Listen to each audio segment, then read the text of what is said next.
6절과 7절 보시겠습니다. 요한계시록 21장 6절과 7절, 6절 다 같이 읽습니다. 시작.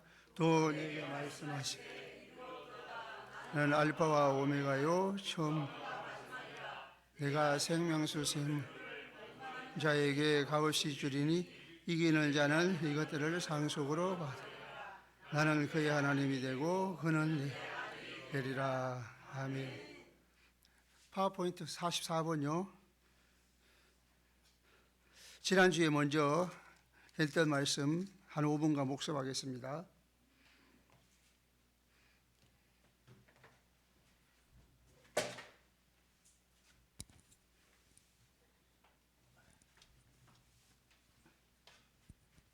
지난주와 이번 주가 아주 중요한데,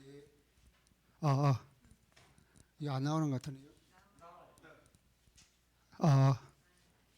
20장 1절부터 6절은 믿음의 승리자들, 영을 천년 동안 결박했죠.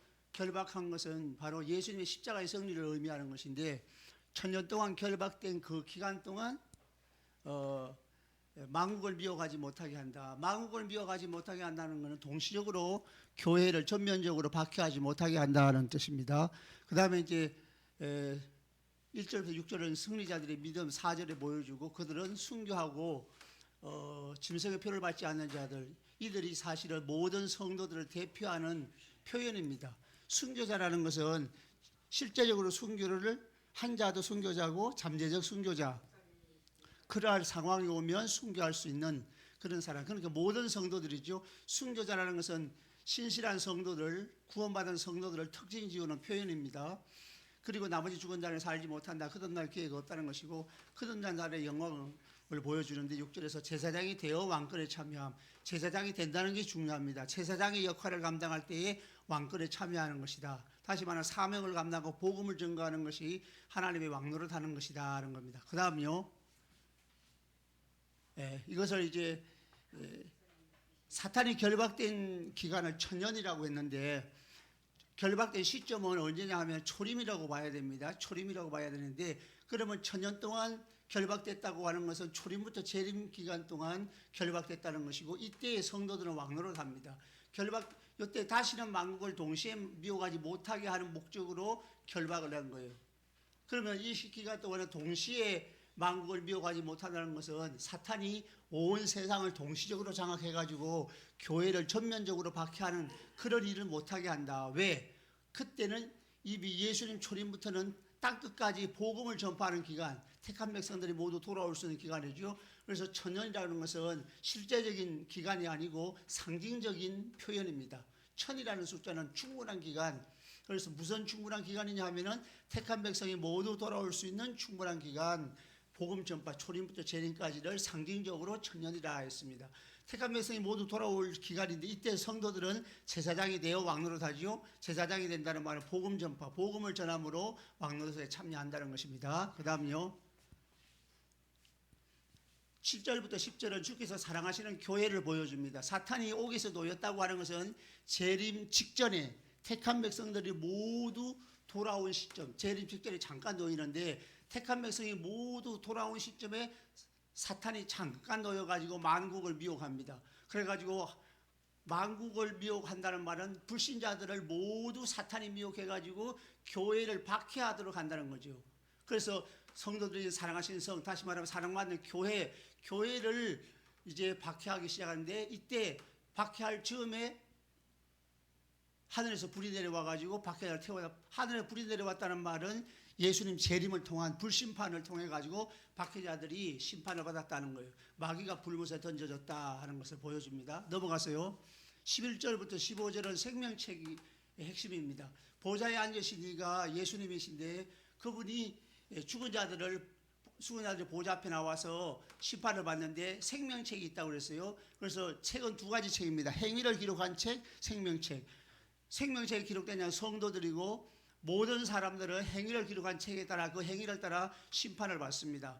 그리고 그들이 불못에 던져지죠. 여기서 보면 보좌에 앉으시는 주권자 하나님, 예수님이시죠. 예수님이고, 불못에 던졌다는 건 불신자에 대한 영원한 심판, 죽은 자들이 심판을 받고 성도들은 생명책이 기록돼 가지고 심판을 받지 않습니다. 이거 구원의 책이죠. 넘어갔어요.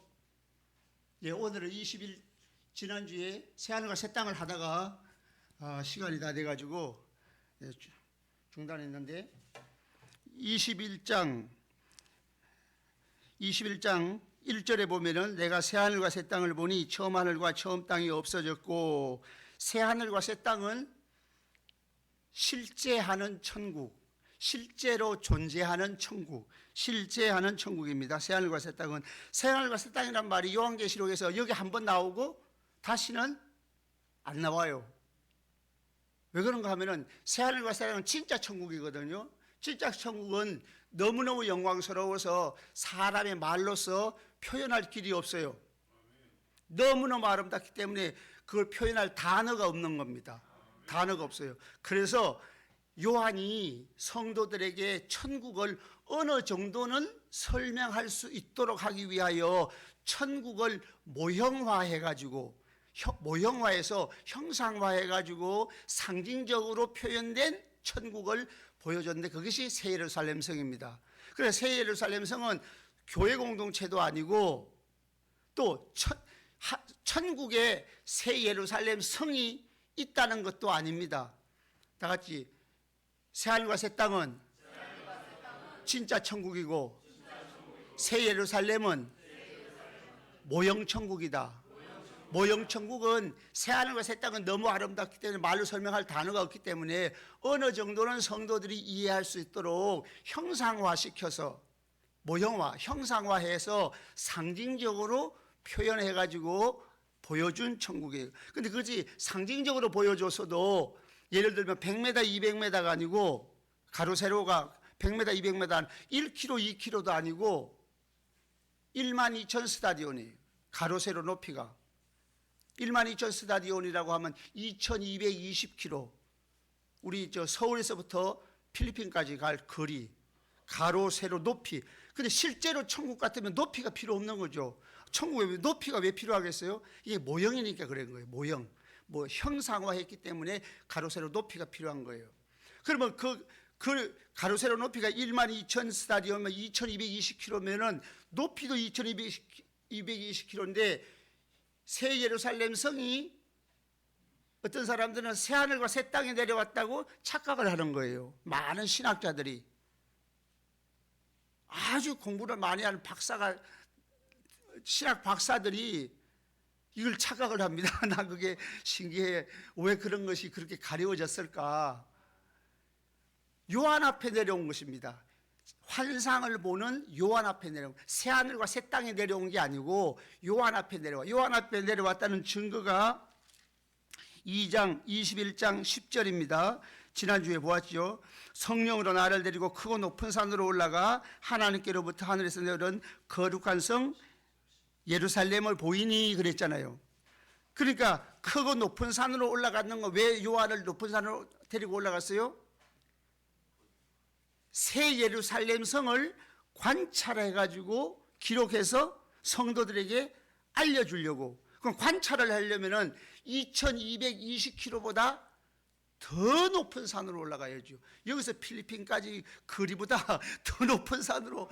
그러니까 이거는 실제하는 산이 아니고 환상 속에서의 산입니다. 환상을 보는 상황입니다. 환상을 보는 상황인데 2220km 가로 세로 높이가 그만큼 어마어마한 모형화된 새 예루살렘 성을 관찰하려면은 그거보다 더 높은 산으로 올라가가지고 2220km보다 더 높은 산에 올라가서 이렇게 내려다보고 관찰해가지고 기록을 했던 거죠.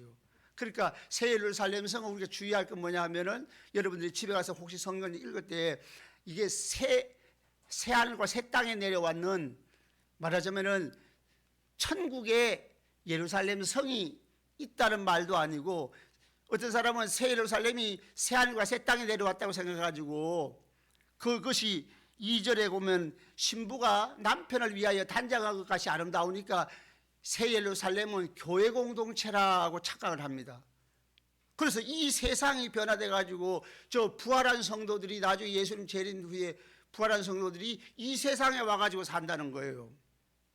이 세상이 변화돼 가지고, 이 세상이 천국처럼 뿅 하고 변화돼 가지고, 새롭게 변화돼 가지고, 이 세상에서 교회 공동체가 온다는 착각은 2절을 착각해서 그렇습니다. 2절 저번에 읽어봤죠. 2절을 읽어보면은 새 예루살렘 성이 하늘에서 내려오는데 그 준비한 것이 신부가 남편을 위하여 단장한 것 같더라. 그러면 새 예루살렘이 1번 새 예루살렘이 신부다. 2번 새 예루살렘은 아름답다. 어떤 것이 맞아요? 아름답다는 것이 맞죠. 신랑이 신부를 단장한 것 같더라 하는 말은 그만큼 아름답다는 말이지, 새 예루살렘이 신부, 다시 말해 교회 공동체라는 뜻은 아닙니다. 그런데 많은 신학자들이 이걸 착각을 해요. 박사학위를 받고 영국, 미국에서 배워온 사람들이, 신학 박사들이 이걸 착각을 합니다. 그러니까 이게 그분들 신학을 하긴 하지만 국어가 문제예요. 국어 이게 직유법이잖아요. 뭐 같더라 직유법으로 표현한 겁니다. 새 예루살렘이 아름다운데 2절의 문제는 뭐냐 하면은 2절에 새하늘과 새 땅이 요한 앞에 내려왔다는 말이 없어요. 근데 어디에 있다고요? 2장 10절에 보면은 나를 데리고 크고 높은 산으로 올라가 하늘로부터 내려온 거룩한 성 예루살렘을 보이니 그랬어요. 그러니까 요한 앞에 내려온 거죠. 환상을 보는 요한이 관찰할 수 있도록. 그러니까 지금 우리가 새 예루살렘 성은 실제하는 천국은 새하늘과 새 땅이고, 실제하는 천국을 모형화, 형상화한 것이 새 예루살렘 성이니까 새 예루살렘을 무엇이라고 이해하는 것이 좋아요? 천국이라고 이해하는 것이 좋습니다. 그런데 이건 상징적이에요. 여기는 금과 보석과 진주와 이런 것이 있는데 실제로 그런 천국이 그렇다는 게 아니고, 천국이 그만큼 영광스럽고 아름답고 존귀하다라는 것을 표현하는 말입니다. 그리고 이제 예루살렘 성으로 들어간다는 말은 모형이지만 그 예루살렘 성으로 들어가는 사람들은 어디에 들어가는 거예요? 실제하는 새하늘과 새 땅, 천국에 들어가는 거예요. 이제 그렇게 이해를 하면 됩니다. 그러면 이제 새 예루살렘 성의 모습 한번 보겠습니다. 21장 3절 읽어보겠습니다. 3절 다 같이 시작.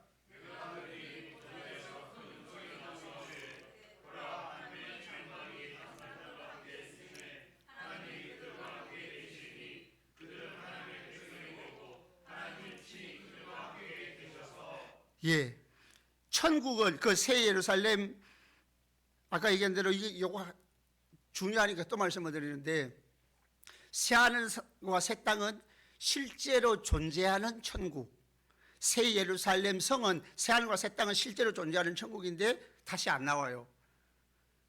새 예루살렘 성은 실제하는 천국을 어느 정도 이해할 수 있도록 형상화한 것인데 상징적으로 표현했다. 그런데 새 예루살렘 성에 하나님의 장막이 사람들과 함께 있다. 장막은 텐트를 얘기하는 건데 이게 상징적인 거죠. 예를 들면은 요한복음 1장 14절에 요한복음 1장 14절에 보면은 말씀이 육신이 되어 우리 가운데 거하시매라는 말이 있죠. 거하시매라는 말이 스케노라는 단어예요. 텐트를 치고 함께 거한다는 뜻입니다. 이게 이제 언어의 유인데, 구약에서 장막을 치다라는 말은 샤칸이라는 말이에요. 샤칸, 히브리어로 샤칸인데, 샤칸의 S, 키어, 그 다음에 마지막 그 받침에 N, 니언이 있잖아요. 그것이 헬라어로도 스케노우니까 S 있고 K, 키역 발음이 있고, 스케노우가 N 발음이 있어요. 니언 발음이 있어요. 그 언어의 유입니다. 스케노라는 말이 장막을 치고 우리와 함께 동거한다는 말이에요. 함께 산다는 뜻입니다. 그래서 여기에 함께라는 말이 3번이나 나오죠. 3절에 장막이 사람들과 함께 있음에 하나님이 그들과 함께 계시리니, 마지막 하반절에 하나님은 친히 그들과 함께 계셔서, 함께 사는 것이 구원입니다. 함께 사는 게 구원이에요. 임마누엘, 예수님이 이 땅에 오셨을 때 뭐라고 했죠?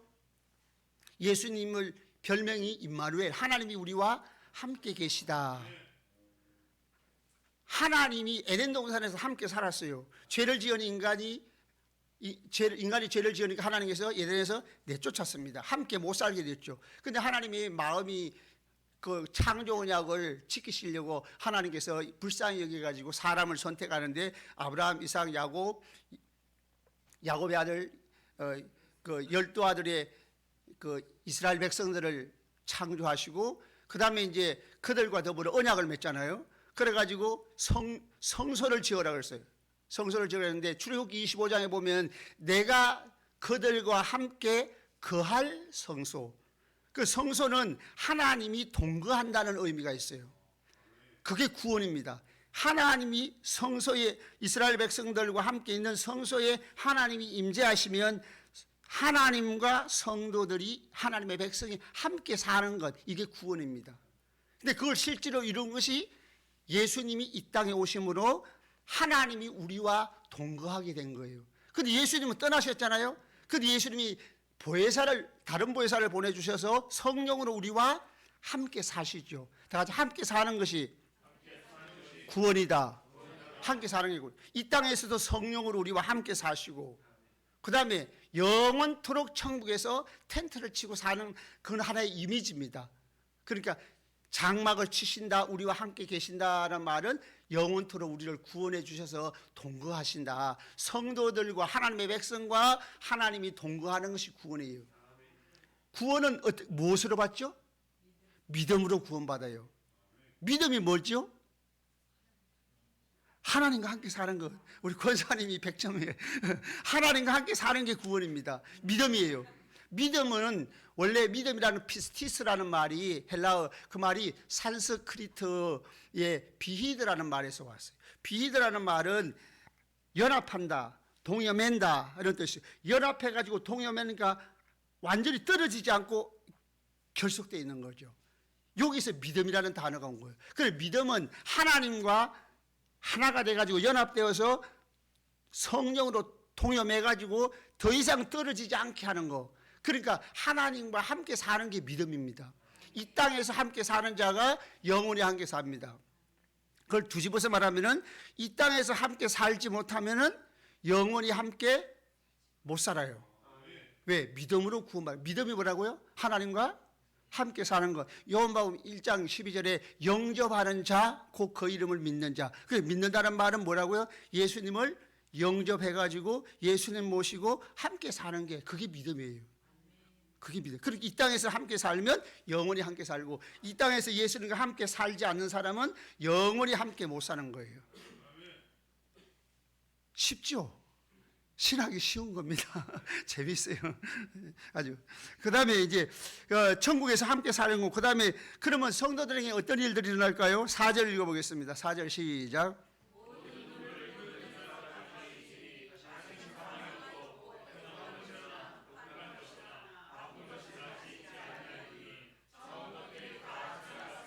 처음 것들이 다 지나갔음이라 하고 5절 읽어보겠습니다. 시작.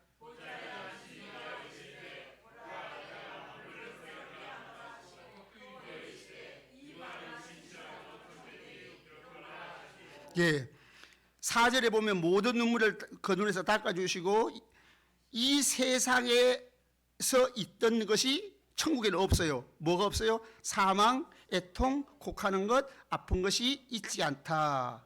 처음 것들이 지나갔습니다. 처음 것들은 이 세상에서 살던 때, 이 세상에 살 때 있었던 사망이나 아픔이나 고통이나 곡하는 것, 눈물, 슬픔, 모든 비극적인 일들이 다 지나가고 그래서 눈에서 눈물을 씻어준다는 거, 완전한 치유가 일어난다는 거죠.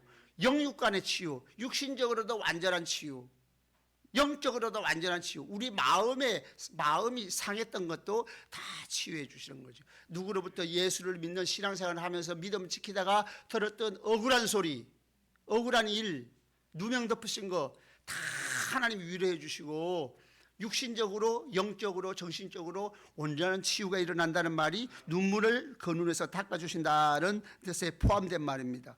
그러니까 이 세상에 있던 것들은 다 지나가고 천국에는 뭐예요? 모든 것이 새롭게 되었어요. 그것이 5절입니다. 내가 만물을 새롭게 하노라 그랬잖아요.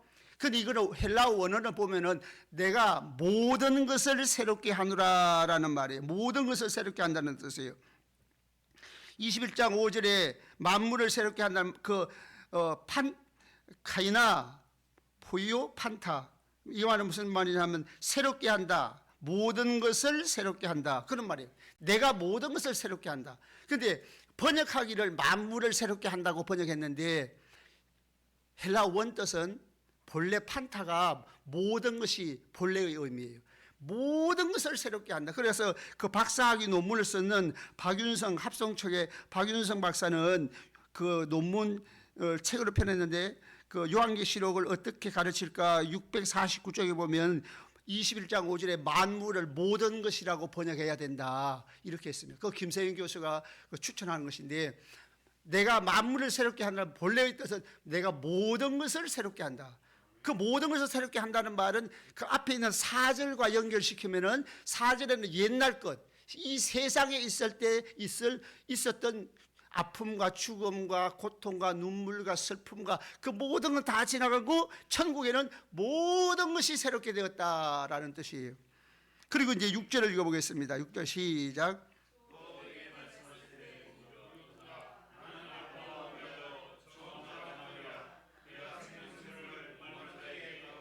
예, 이루었다 하는 것은 하나님이 성도들에게 주시고자 했던 천국을 이제 오게 되었으니까 하나님의 약속이 다 이루어진 거예요. 나는 알파와 오메가요 처음과 마지막이라. 이 말도 하나님은 시작하신 분, 계획하신 것을 이루시는 분이고 시작하신 것을 완성하시는 분이에요.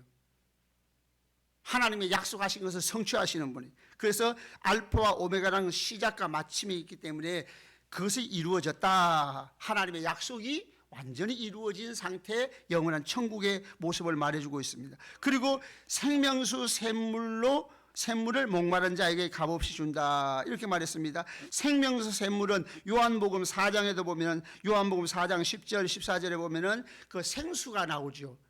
생수가 나오는데 그 수가성 여인에게 생수를 주었으리라. 그 생수는 성령을 얘기합니다. 성령을 얘기하는데 다시 말하면 생명수 샘물을 목마른 자에게 값없이 준다는 말은 천국에서 성령을 항상 충만하게 받을 수 있다. 이 세상에서 어떤 사람이 제일 만족합니까? 제일 기쁨과 만족과 행복을 누리는 사람이 어떤 사람일까요? 성령 충만한 사람이에요. 가난해도 혹시 몸에 병이 있어도 성령 충만하면 기쁨이 충만하고 행복이 충만합니다. 그런데 어떤 경우는 이제 몸이 좀 아프면 그 아픈데 관심을 너무 지나치게 두면은 성령의 충만함이 사라지게 돼요. 그러니까 항상 주님을 바라보고 우리가 약속한 천국을 바라보고 성령 충만한 상태에 있으면은 가난해도 병들어도 어떤 누구라도 억울한 소리를 들어도 항상 마음이 행복한 거예요. 그런데 천국에는 모든 것이 다 지나갔잖아요. 이 세상에서 우리가 겪었던 모든 고통과 슬픔과 눈물이 다 사라지고 모든 것이 새롭게 된 그 하늘나라 천국 새하늘과 새 땅에서 주님이 우리에게 성령으로 충만하게 해주시니까 이거는 말할 수 없는 행복을 얘기하는 거죠.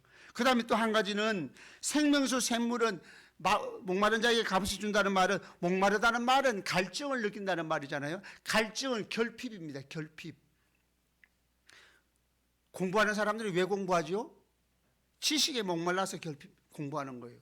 돈을 버는 것도 돈의 결핍을 느끼기 때문에 돈을 벌고 그게 관심을 두는 거죠. 사랑하는 것도 마찬가지예요. 사랑이 부족하니까 더 사랑하려고 하고 사랑받으려고 하고 그러는 거예요. 이 세상에 살 때는 무엇인가 우리가 부족한, 지금 이재용이죠. 이재용 회장도 뭔가 지금 나는 이제 됐다 그러겠습니까? 아니죠. 돈이 아무리 많아도 사람들은 부족함을 느끼게 됩니다. 그래서 천국에서는 부족함이 전혀 없다는 거죠. 기본적으로는 성령 충만함으로 하나님께 우리의 만족을 주시지만은 또 하나님의 필요를 따라 채워주시기 때문에 만족함이 있고 부족함이 전혀 없다. 생명수 샘물로 목마른 자에게 값없이 준다는 목마름이 없다는 거죠. 영적으로, 육적으로, 물질적으로 어떤 것이든지 목마름이 없는 만족하고 행복한 상태, 그것이 바로 새하늘과 새 땅 영원한 천국이라는 거예요. 7절 읽어보겠습니다. 7절 시작.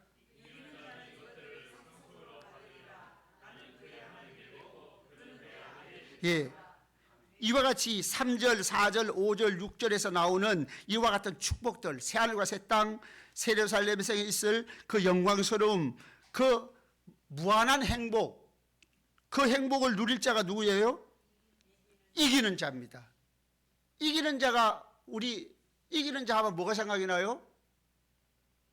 아시아 7교회 2장과 3장에서 에베소 교회, 서머나 교회 쭉 해가 에스보도 사빌라 7교회의 맨 마지막에 무슨 말씀이 나오죠? 이기는 자는 이것들을 상속으로 받으리라는 말이 나오죠. 그러니까 영적 전투에서 승리해야 합니다. 오늘도 목사님 주일 낮 예배 시간에, 그러나 오전 예배 시간에 말씀했지만은 영적 전투에서는 이기는 자, 지는 자는 사탄에게 지는 거예요. 그럼 사탄에게 진다는 말은 사탄의 백성이 된다는 말이거든요.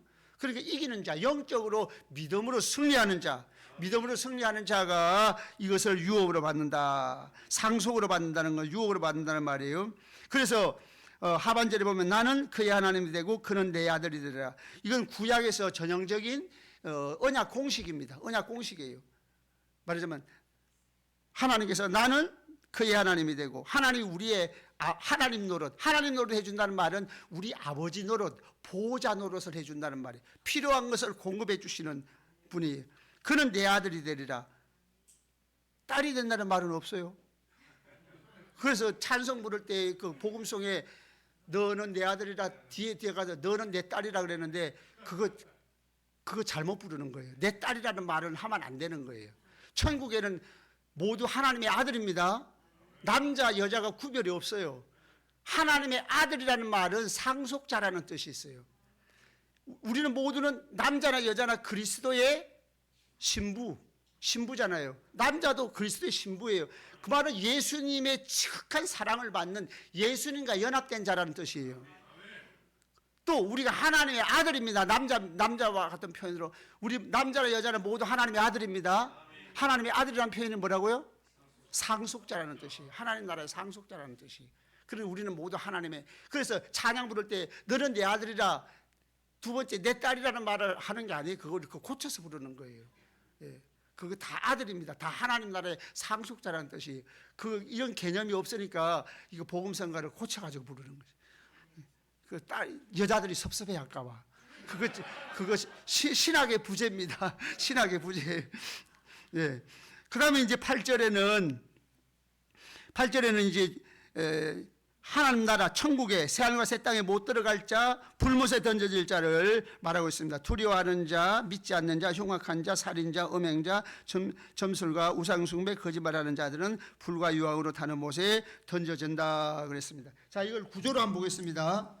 구조로 보면은 21장 1절부터 8절 모든 것을 새롭게 하심. 새하늘과 새 땅이 나왔죠. 새하늘과 새 땅은 실제 하는 천국이에요. 실제로 천국입니다. 그런데 이게 다시는 안 나와요. 새 예루살렘 성으로 나왔어요. 이거는 모형화된, 형성화된, 천국을 모형화해가지고 어느 정도는 설명할 수 있도록 새 예루살렘 성을 보여줬는데 천국을 상징적으로 형상화한 것입니다. 그리고 그 새 예루살렘 성, 다시 말하면 새하늘과 새 땅에 들어가는 사람은 하나님이 우리와 동거하십니다. 장막을 치셔 함께 하시고 눈물을 닦아주신다는 것은 모든 슬픔, 이 땅에 있는 고통, 영육간의 온전한 치유를 해주신다는 말이에요. 그래서 이 세상에 있던 것들이 다 사라지고 모든 것을 새롭게 했어요. 모든 것을.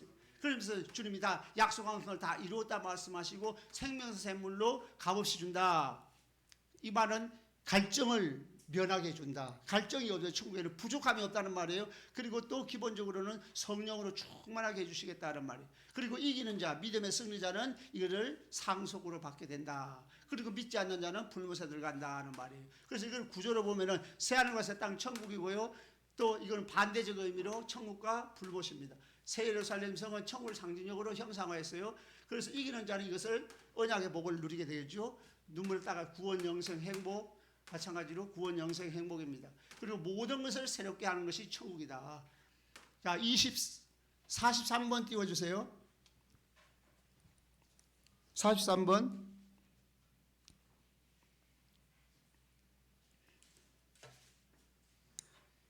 43번. 예.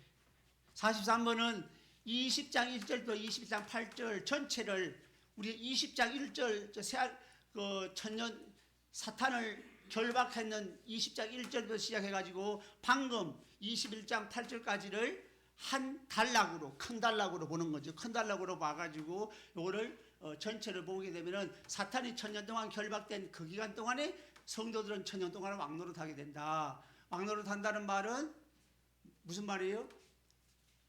제사장이 되어 왕노릇하기 때문에, 제사장이 되어 왕노릇한다는 말은, 제사장이 된다는 말은 사명을 감당함으로 왕노릇에 참여하는 것이 된다. 그리고 모든 이때에 이제 말하자면 천년 동안, 천년의 기간이 어디부터 어디까지죠? 초림부터 재림까지 상징적입니다. 실제적인 천년이 아니고 지금 벌써 하면 2026년이잖아요. 그러니까 이건 상징적인 뜻입니다. 그래서 모든 성도들이 이 결박된 기간 동안에 복음을 전파해가지고 택한 백성이 모두 돌아온 시점에 사탄이 잠깐 놓여가지고 땅의 사방 백성을 유혹해가지고 미혹해서 교회를 박해하게끔 하는데, 그러나 그 마귀는 결국은 실패하게 되고 굶어서 들어가게 된다는 말이에요. 21장 뒤는 20장 11절에 크고 흰 보좌가 있는데 죽은 자들이 심판을 받게 되고 성도들은 새하늘과 새 땅에 들어가게 됩니다. 믿지 않는 자가 굶어서 들어간다. 그래서 이걸 구조로 보면은 A와 A-는 실패자와 실패자, 그리고 사탄이 실패자지요. 굶어서 들어가는 성도 불신자들이 실패자입니다. 제사장이 천년 되어 완성을 한다는 말은 승리자, 성도들이 믿음의 승리자가 되고 새하늘과 새 땅에 들어가니까 승리자가 결국 천국에 들어간다는 말이죠. 땅의 사방 백성들은 이게 마귀가 굶어서 들어가게 되고, 모든 죽은 자들은 불신자들 얘기합니다. 불신자들, 실패자를 얘기합니다. 그 다음에 이게 가장 큰 핵심은 보좌에 앉으신 이 하나님이 주권자이시다 하는 거예요. 자, 그 다음에 다음 넘겨주세요. 49번. 자, 9절을 읽어보겠습니다. 9절, 21장 9절 시작.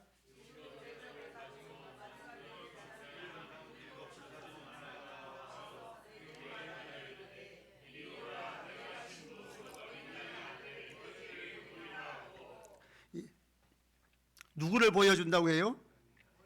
어린 신부, 곧 어린 양의 아내가 누구죠? 성도들, 교회 공동체. 한 사람이 아니고 교회 공동체 전체, 예수를 믿고 구원받은 천국에 들어갈 모든 백성들, 교회 공동체 전체를 하나로 보고, 그래서 신부, 곧 어린 양의 아내 단수로 얘기했습니다.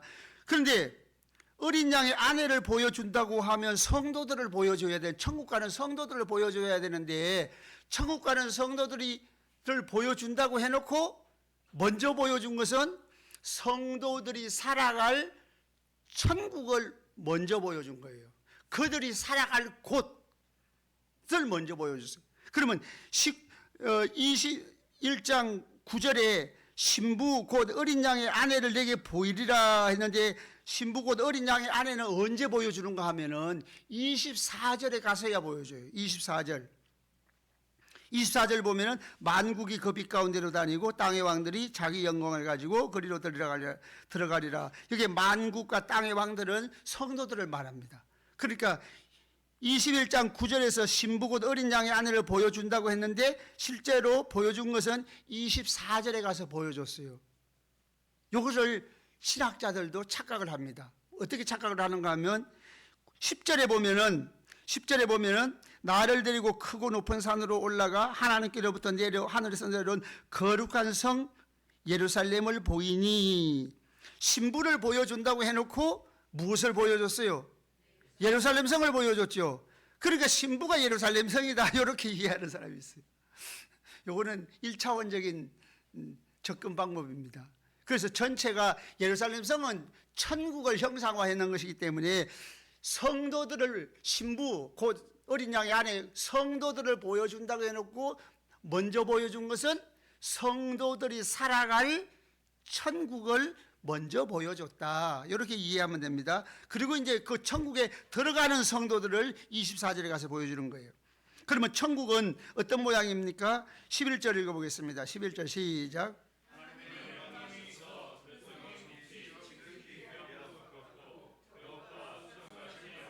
예, 하나님의 영광이 있어 그 성의 빛이 지극히 귀한 보석 같고 그 다음에 벽옥과 수정같이 맑더라. 그래서 천국의 영광스러움을 얘기합니다. 근데 여기서 나오는 천국이 이제 좀 있으면 이제 진주, 금, 정금, 그 다음에 각색 보석이 나오는데 이런 것은 실제로 천국이 그런 것이 있다기보다는 이 땅에 있는 것으로 비유적으로 표현한 거예요.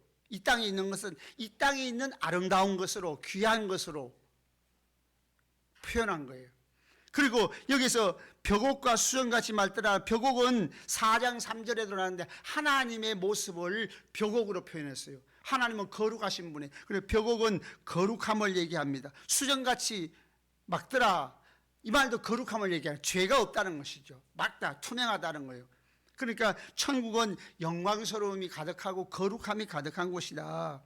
그 다음에 12절에 보면 12절 다 같이 읽어보겠습니다. 시작.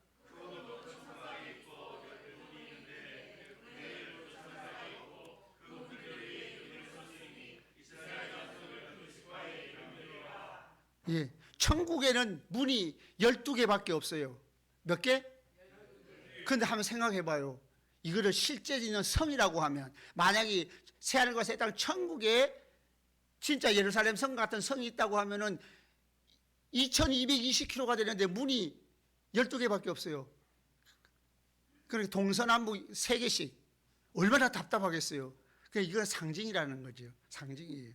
그 다음에 그 12문은 12지파의 이름이 있다고 하는 말은 무슨 말이냐면 문은 무슨 개념이죠? 들어가는 개념이에요. 들어가는 개념. 문으로 들어가잖아요. 그러니까 천국에 들어갈 사람은 이스라엘 12지파만 천국 들어간다 그런 말이에요.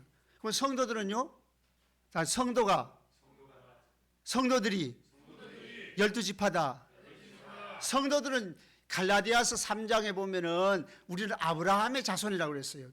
믿는 자는 아브라함의 자손이에요. 아브라함의 자손, 아브라함의 언약을 이어받은 아브라함, 이삭, 야곱의 12아들이 12지파잖아요. 그러니까 이스라엘 12지파만 들어간다는 말은 성도들만 들어간다. 하나님의 백성들만 들어간다. 그런 거예요. 무슨 지파인지 알아야 될까요? 몰라도 될까요? 그걸 알려고 하면 이단입니다. 무슨 지파인지 알려고 하면 이단이에요.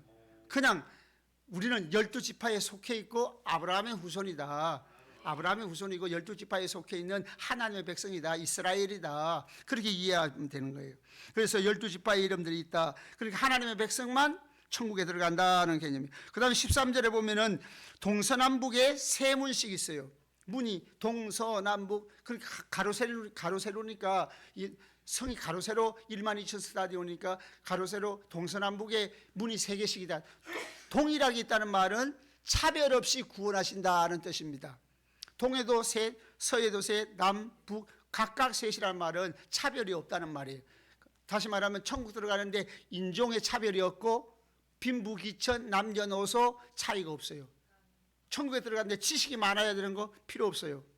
다 누구나 다 동등하게 차별 없이 천국에 들어갈 수 있다 하는 말. 그 다음 14절 읽어보겠습니다. 시작.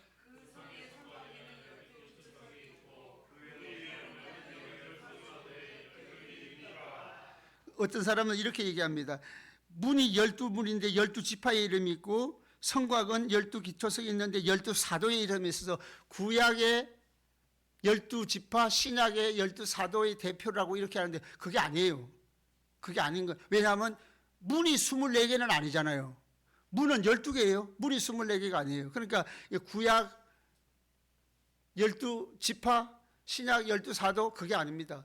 신구약 교회가 하나의 교회입니다. 그러니까 이스라엘 백성들 전체가 믿는 자, 오늘날 예수를 믿는 모든 성도들이 다 하나님의 백성 12지파에 속해 있는 것이고, 또 12사도의 이름이 기록되어 있다는 말은 이 성곽의 의미가 뭐예요? 문은 들어가는 개념인데 성곽은 보호하는 개념이에요. 보호. 근데 천국에 적군이 없잖아요. 외적이 없잖아요. 근데 성곽이 왜 필요할까요? 실제로 천곽이 있을까요? 없을까요? 없어요. 천국에 이런 성곽이 있는 게 아니에요. 이게 상징적인 뜻입니다. 뭐냐면 성곽은 테두리니까 그 성 안에 있는 사람들이 보호를 받는다는, 그러니까 하나님의 보호를 받고 그 성에서 자유함을 누리고 행복을 누린다는 뜻이에요. 그러면 12사도의 이름이 있다는 것은 천국에 사는 성도들은 산다는 개념이죠. 성곽은 이렇게 둘러가지고 그 안에서 백성들이 살잖아요. 그러니까 천국에서 사는 성도들은 어떤 사람들이냐 하면 12사도의 이름이 있다는 말은 사도들이 전해준 복음을 믿고 사도들이 믿는 그 믿음을 가지고 있는 자들만 천국에서 사는 개념이에요. 사는 개념. 그래서 우리가 사도들이 전해준 복음, 성경 말씀, 이 복음을 그대로 믿는 것이 참으로 중요합니다. 사도들과 같은 신앙을 우리가 가져야 됩니다. 그 다음에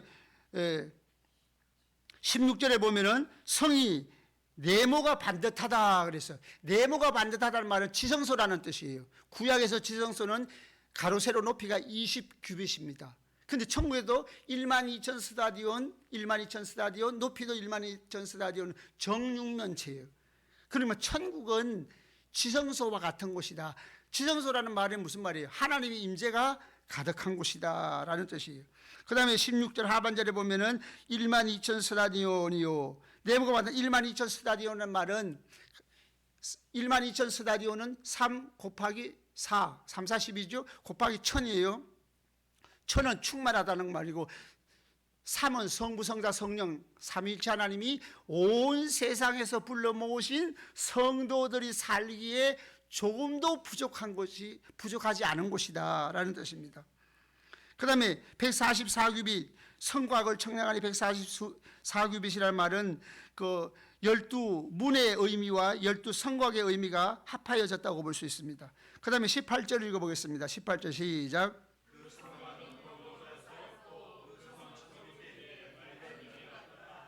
예, 벽옥으로 쌓였다는 말은 거룩하다는 말이에요. 그러면 그 성은 정금이다. 정금인데 맑은 유리 같더라. 그러니까 투명하다는 거죠. 그러니까 거룩하고 죄가 없는 곳이고 아주 거룩한 곳인데 19절부터 성곽의 기초색이 각색 보석으로 꾸몄는데 쭉 보석의 이름이 나와요. 그것은 천국은 아주 영광스러운 곳이다. 존귀한 곳이다. 그래서 여기서 말하고자 하는 바는 또 뭐냐면은 천국의 영광스러움을 보여주는 것은 목적은 천국에 사는 성도들이 그 영광스러운 곳에 사니 성도들이 영광스럽다 하는 뜻이에요. 이걸 이제 종합을 하면 천국에 사는 성도들은 존귀하고 영광스러운 존재들이다. 그런 뜻입니다. 그 다음에 21절에 보면 12문은 12진준이 그 성의 길은 맑은 유리 같은 정금이더라. 이것도 성도들이 천국에서 영광스럽고 존귀한 존재다 하는 뜻입니다. 그 다음에 22절 읽어보겠습니다. 22절 시작.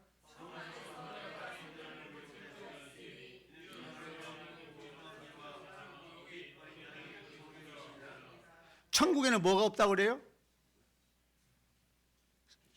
뭘 보지 못했어요? 천국에서 뭐를 보지 못했다고 그러죠? 성전을 보지 못했다고 그러죠. 천국에는 성전이 없어요.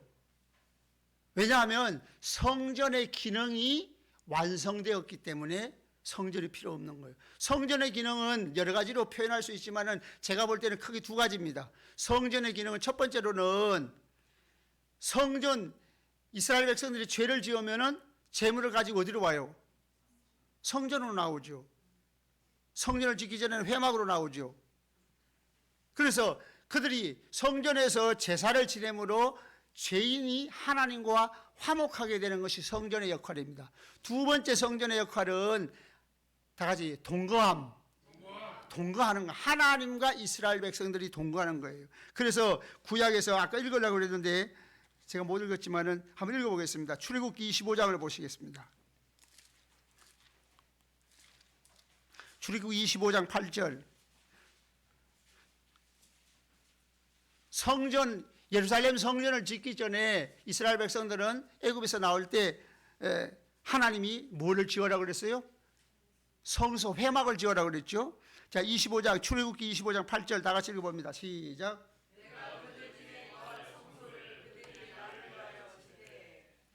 예, 내가 그들 중에, 내가는 누구예요? 하나님이 그들 중에, 그들은 누구예요? 하나님의 백성, 이스라엘 백성들 중에 거할 성소. 그러니까 하나님의 백성들과 동거하기 위해서 하나님이 임재하시는 곳이 성전이에요. 그 성전의 기능은 하나님과 하나님 백성이 동거하는 데 의미가 있어요. 같이 산다는 거예요. 그 아까 얘기했잖아요. 같이 사는 게 믿음이고 같이 사는 게 구원이에요. 그러면은 성전의 기능이 천국에서는 다 이루어졌잖아요. 천국에서는 성전의 기능이 첫 번째, 죄를 용서받은 자들이 천국 가니까 이미 죄는 다 용서받았고, 두 번째, 하나님과 동거하는 거, 영원토록 천국에서 하나님이 임재하셔서 천국에서 영원히 같이 사니까 성전의 기능이 다 이루어졌으니까 성전을 보지 못하겠다, 성전이 없다는 거죠.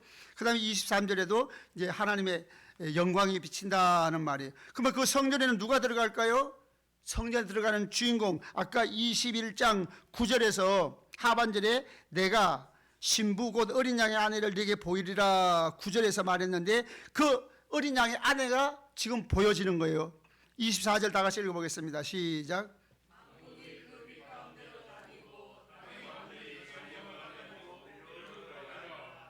만국이라는 말은 구원받은 자들, 그래서 넷을 알란드판에는 그냥 만국이라고 했지만은, 이거는 이제 전문적인 얘기지만은 목사님들이 알아야 될 얘기지만은, 스테펜 공인 본문에는 구원받은 자들의 만국이라고 표현됐어요.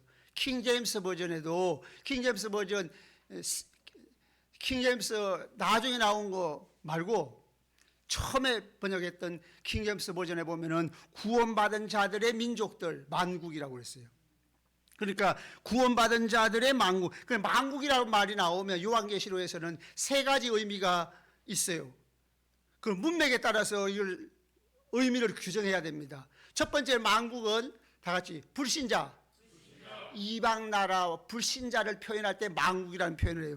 예를 들면은 요한계시록 18장에 보면은, 요한계시록 18장에 그 나오는 만국이 있습니다. 18장에 보면은 18장 3절에 보면은 그 음행의 진노의 포도주로 말미암아 만국이 무너졌으며, 여기 나오는 만국은 불신자를 얘기합니다. 근데 두 번째 만국은, 만국이라고 표현됐을 때 전파되어야 될 만국, 복음을 전파되어야 할 만국, 복음의 전파받을 대상으로서의 만국이에요. 그것은 이제 20장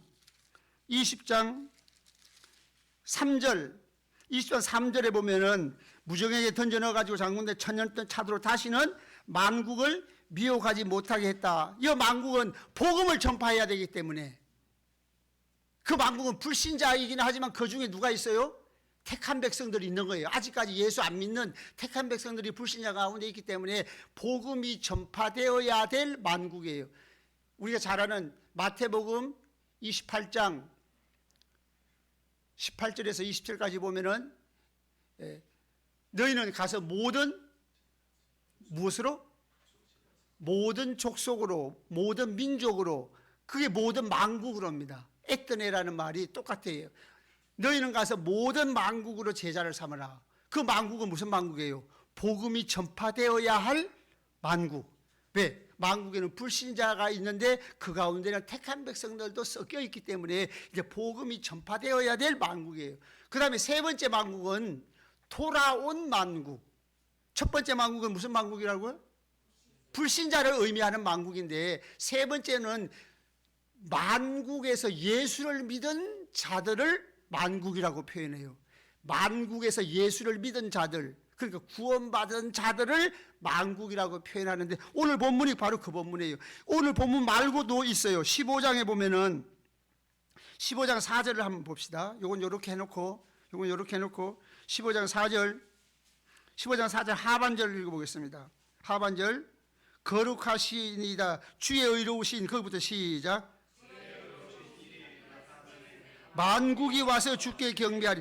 여기서 주님께 경배하는 만국은 어떤 만국이에요? 불신자예요? 돌아온 만국이죠.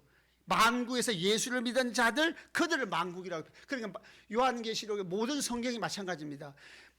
문자로만 뜻을, 의미를 새기면 부족해요. 우리가 그게 아주, 목회자들도 설교할 때 그 조심해야 될 부분은 뭐냐면, 문자의 의미, 그 단어의 의미보다 더 중요한 것은 문맥이에요.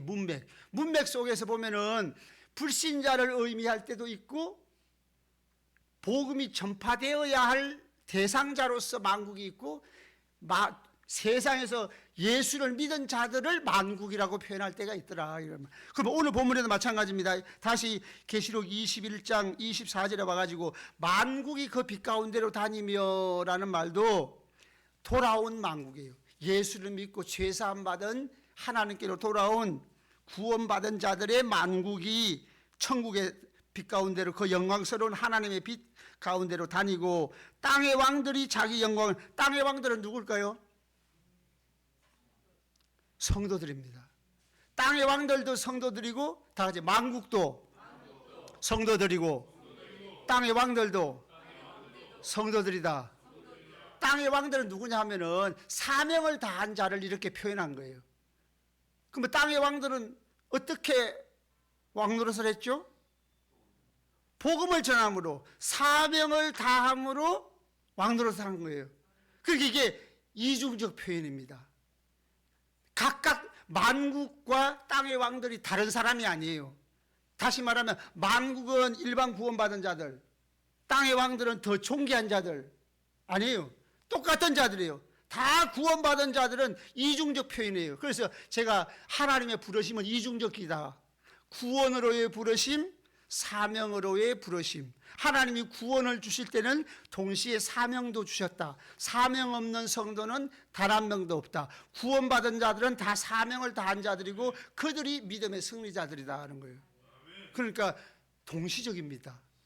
차별이, 만국보다 예수는 믿는데 일반 성도는 만국이고, 그 가운데 전도 많이 한 사람은 땅의 왕들이고, 아니에요. 똑같은 자들이에요. 같은 자를 이중적으로 표현한 거예요.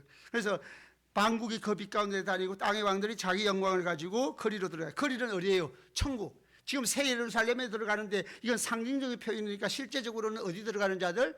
새하늘과 새 땅, 천국에 들어가는 자들. 근데 뭐를 가지고 들어가요? 자기 영광을 가지고 들어가요. 여러분이 가지고 들어갈 영광은 무엇일까요? 다 각각 자기 영광을 가지고 들어갑니다. 물론 영광에는 차이가 있겠죠. 자기 영광을 가지고 들어가는데, 첫 번째는 복음을 전한 전도 열매를 가지고 들어갈 거예요. 나는 전도 한 사람도 못했는데, 그러면 전도 대상자를 위해서 기도라도 많이 하시면 돼요.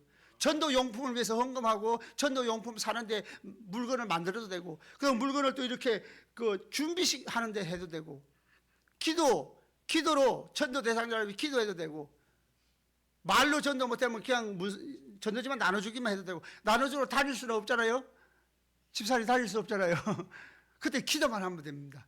전도 대상자, 우리 교회 교인들 가능하면 이름을 불러가며 기도하면 좋지만, 그렇게 못하더라도 전도 대상자 한 사람 한 사람, 그들이 다 하나님을 믿고 예수를 믿게 해달라고 기도를 하고, 그다음 복음을 전하는 자들을 위해서 기도하고, 목사님을 위해서, 선교사를 위해서 기도하고, 사명을 위해서 기도하는 거예요. 그래서 사명을 다한 것이 첫 번째 영광이고, 두 번째 영광은 무엇일까요? 예수님께서 마태복음에서 너희 착한 행실을 보고 하나님께 영광을 돌리게 하라. 그러면 자기 영광을 가지고 다니는 착한 행실입니다. 구제하는 거예요. 구제가, 우리는 구제를 터부시합니다. 가톨릭에는 전도하는 거, 영혼 구원보다 가톨릭에서는 남을 도와주는 걸 더 우선시하니까 이게 잘못된 거예요. 그럼 우리 개신교에서 잘못된 건 뭐예요? 구제를 안 하는 거, 전도만 하면 다 됐다고 생각하는 거, 이거 문제입니다. 예수님께서 뭐라고 말했죠? 내가 올 때 양과 염소를 나눠가지고, 내가 배고플 때 먹을 것을 줬냐? 내가 목마를 때 마실 것을 줬냐? 내가 벗었을 때 입혔냐? 지극히 작은 자 하나에게 하지 아니한 것이 내게 하지 아니한 것이라고 했어요.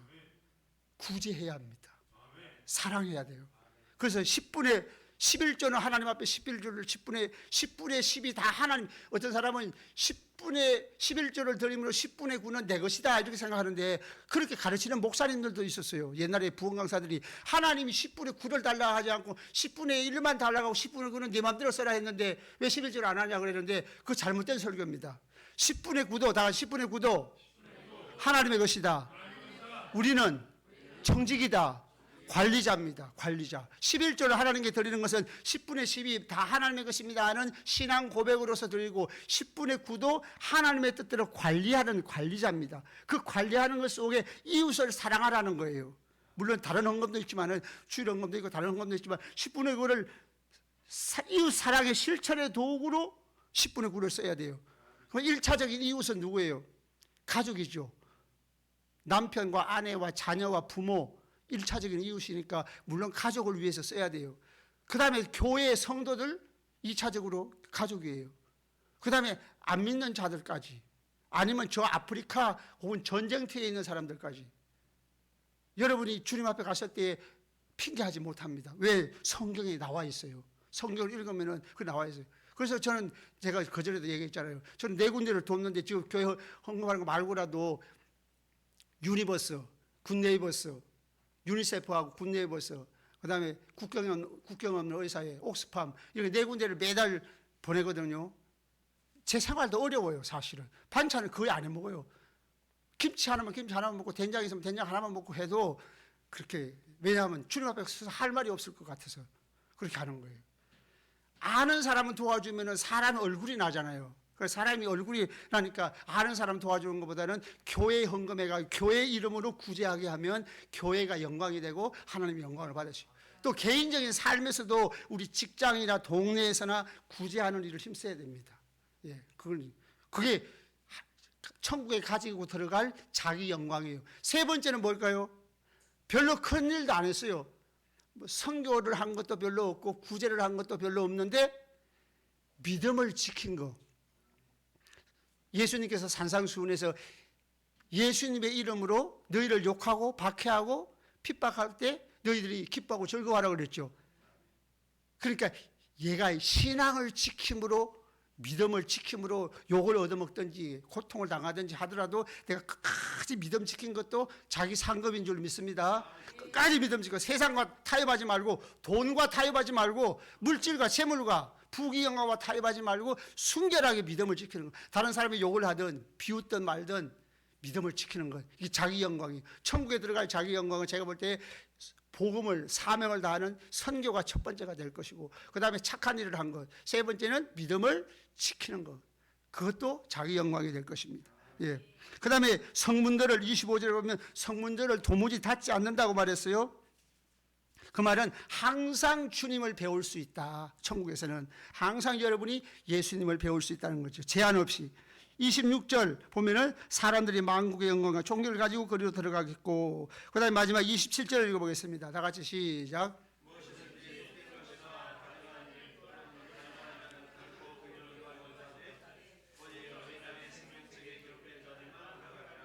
예, 생명책에 기록된 자들만 들어가리라 그랬어요.